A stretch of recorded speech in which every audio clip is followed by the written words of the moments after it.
The Party most certainly does not support 35% of the income tax cuts going to the top 5% of New Zealand's income earners. So we're clear on record, and Mr English, how you can think that that's a good idea when you're running a deficit to give income tax 35% of which go to the top 5% of income earners is just poor economics. Poor economics, a greater deficit as a consequence, and a more unequal society, which is also bad.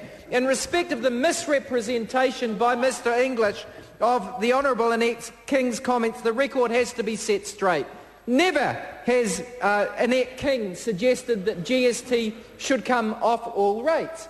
All that Mrs King was saying was the very good idea that if you're going to give some relief from the increase in GST that's coming on the 1st of October for people who have got 5-year leases, financial leases, why don't you give some interim relief during the first year of rates? Because people who can afford to pay those rates for the full year before the 1st of October, i.e. wealthy people, they get their relief. They don't pay the increase in GST on this year's rates. But people who cannot afford to pay all of their rates for the full year before the 1st of October, they pay the increased rate of GST for the balance of their rates.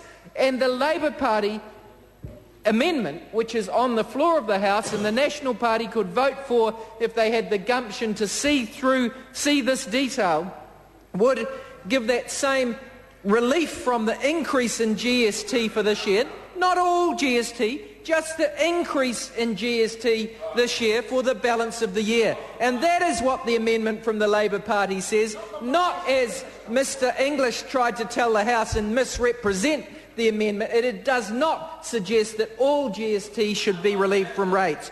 That shows once again how desperate the national government is to misrepresent Labour Party policy. It is interesting that Mr English is the same man who says that they inherited a bad state of affairs from the prior government, when in fact they inherited some of the lowest rate of net government debt in the world. It had gone down to zero, and gross government debt had come down from 35% of GDP to 17% of GDP under the prior government. So they did not inherit a bad fiscal position, they inherited a good one.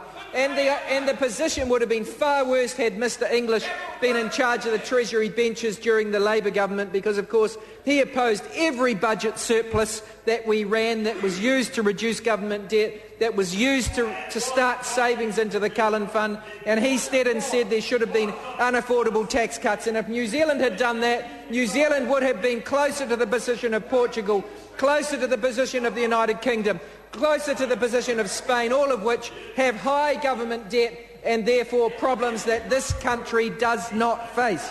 Mr Chairman, this bill is a lost opportunity in respect of not just big things like savings. They could have, through this bill, actually reinstated Kiwisaver, reinstated proper savings towards the Cullen Fund.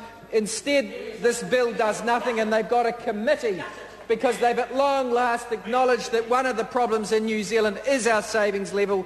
That is one of the big differences between New Zealand compared with Australia. We in Labour have been saying that for years.